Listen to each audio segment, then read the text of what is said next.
welcome back. Today, I want to talk about accountability. So I released the self-control video, and this is sort of a companion to that one because you can have self-control, and we talked about the different ways of having self-control, but you got to be accountable for your actions. I was watching the Real Housewives of Beverly Hills, and Teddy, the new girl this season, or is it this season? Or maybe it was last season. I don't know. Anyway, she's an accountability coach.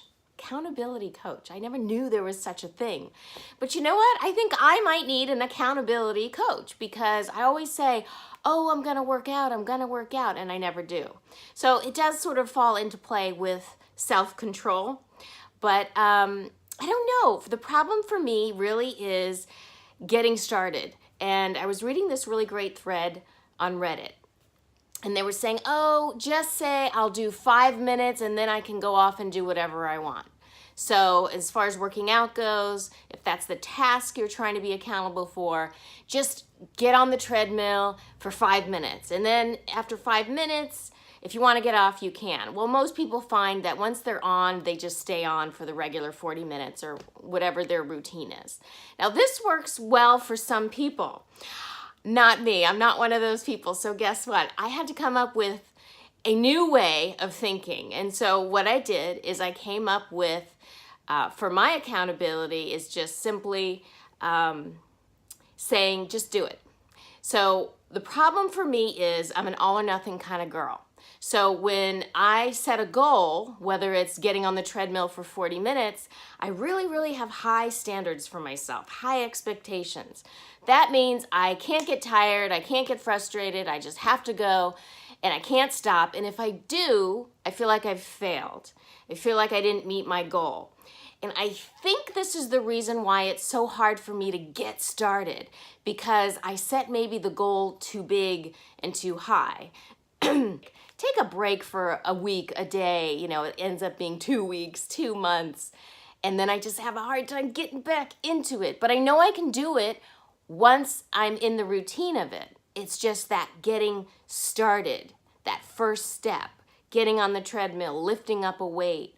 So try this if you struggle with that. Just simply do it. Doesn't matter what it is. The other day, I asked my significant other if he wanted to go walk with me. We have a stadium that we walk around. And he was like, yeah, okay. And I was like, really? So I was all excited. And it also helps if you have a partner, someone who can hold you accountable, not just for yourself, but for them, for their results, for sticking to their program. You know, and this works not just for working out. This is whatever it is that your goals are, that you're trying to start. Maybe it's a project, painting the house, doing a remodel, anything.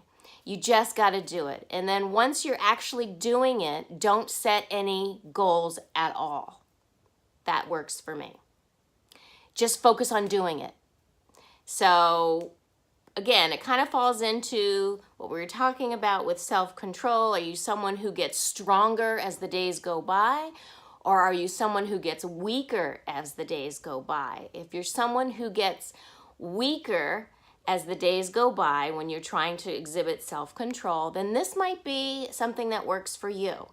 Don't focus on the goal, the accomplishment, the final result. Focus on the first step, just doing it, and the rest will fall into place. I hope.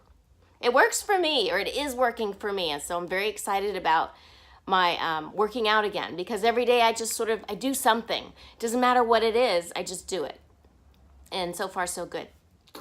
So anyway, I hope it works for you. We'll see you again next week. Just like always, please subscribe, share with friends, and thank you so much for watching.